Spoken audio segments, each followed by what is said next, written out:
Hello, and welcome to another day of Living with Spina Bifida.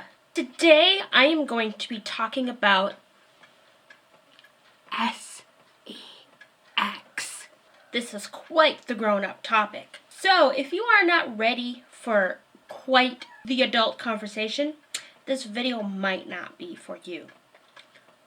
But me being an adult, me having a physical disability, having spina bifida, I think this topic is very important to talk about for able-bodied people not in the disability community to hear, and for people in the disability community to also hear, and maybe if they haven't had sex yet, maybe if they have a lot of questions and concerns, or if they have had sex and they still have some concerns, it's good for everyone as a whole, for various reasons, to hear someone talk about. This probably will not be the only time I bring up sex as a topic on this channel, because I have numerous questions coming in from viewers and numerous things they would like me to talk about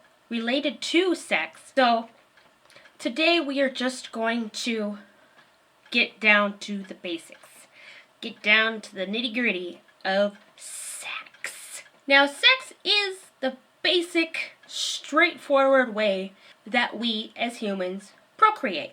We make babies in this way. Obviously, I have done the act of sex a couple of times because I have had a couple of kids of my very own. But we also, being humans with human feelings and emotions and basic needs, use sex for pleasure and recreation. And just because we have physical limitations, we have physical problems, does not mean we stop being human. It does not mean our wants and our needs go away.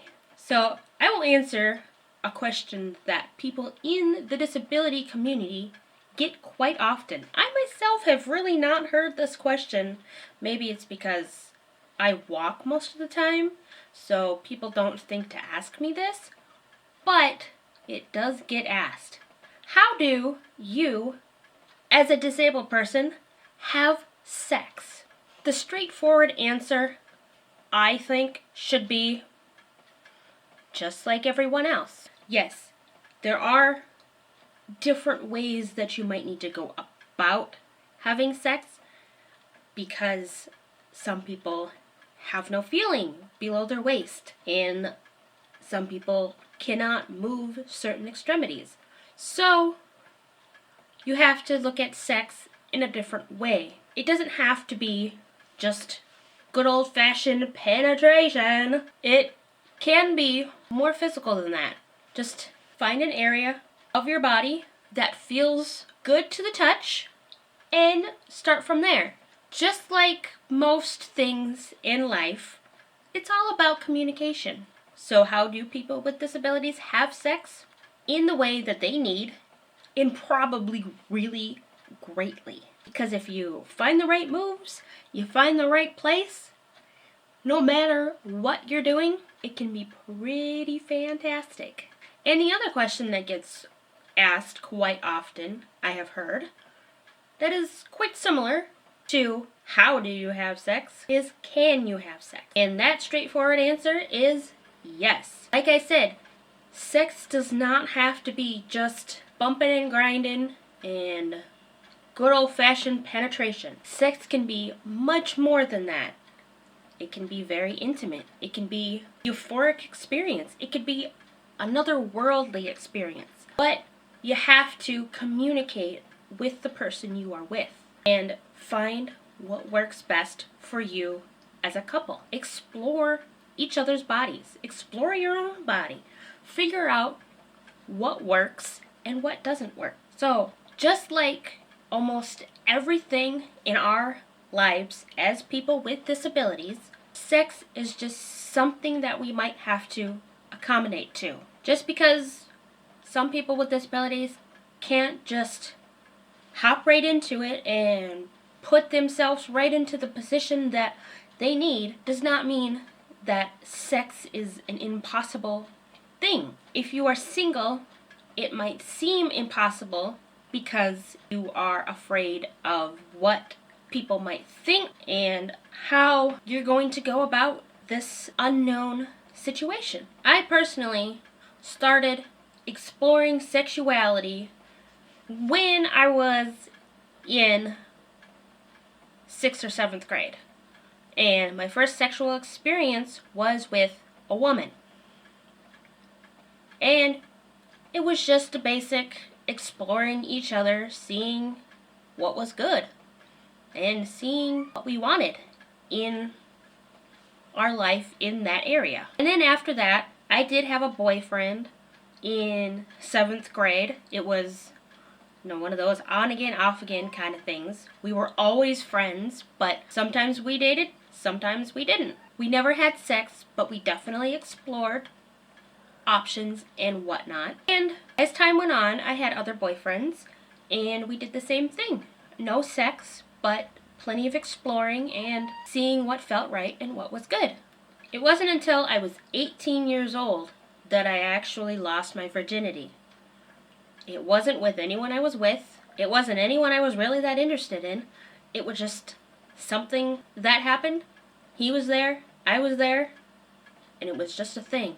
Sure, I would have traded losing my virginity to one of those boyfriends I had before this person in an instant, because I loved those people. But sex just wasn't something I was thinking about when I was in 6th or 7th grade quite yet. But it was something that happened. And it so happens that it was someone who was very soon to be married. They were with someone. I found that out years later. But again, it was something that happened, and I moved on from that. And after that, I was a little bit more promiscuous. I was not very careful with having sex, who I had sex with.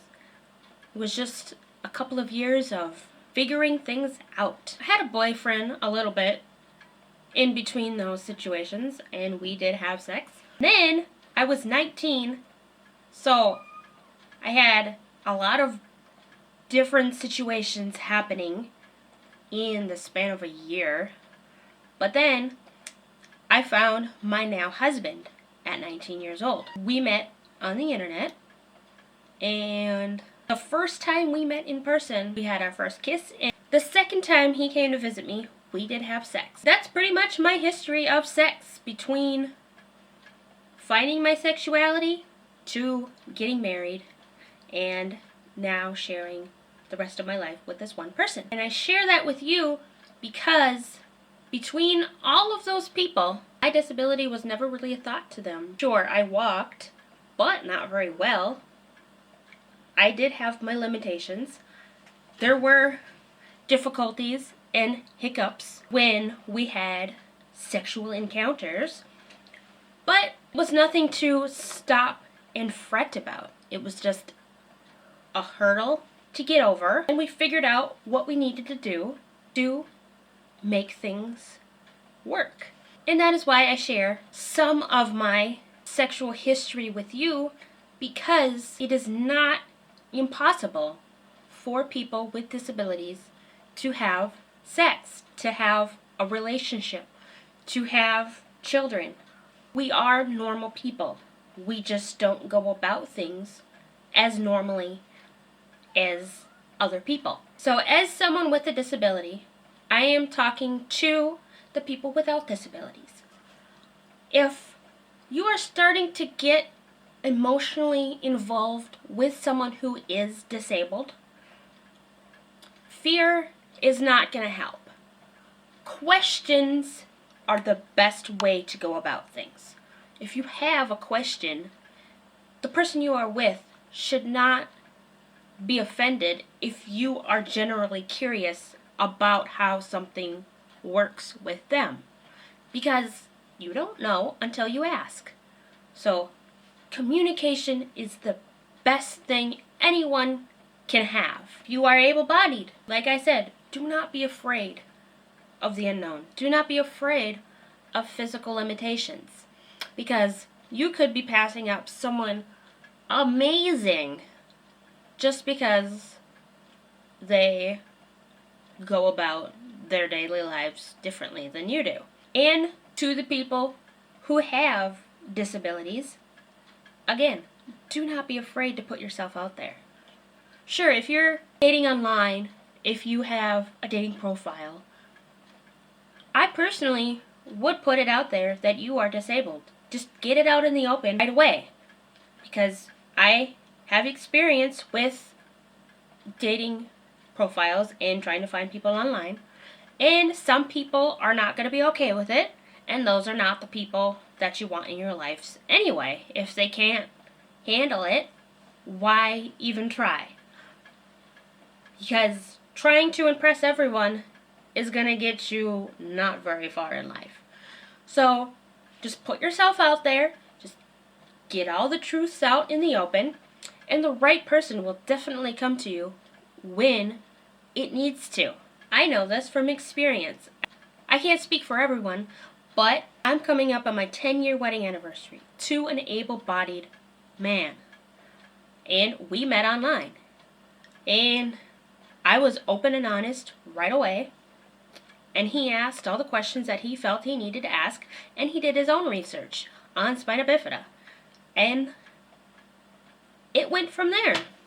We have a great relationship, and there's really no problems. So if you're going to be honest with yourself, if you're going to be honest with others, things are going to go great.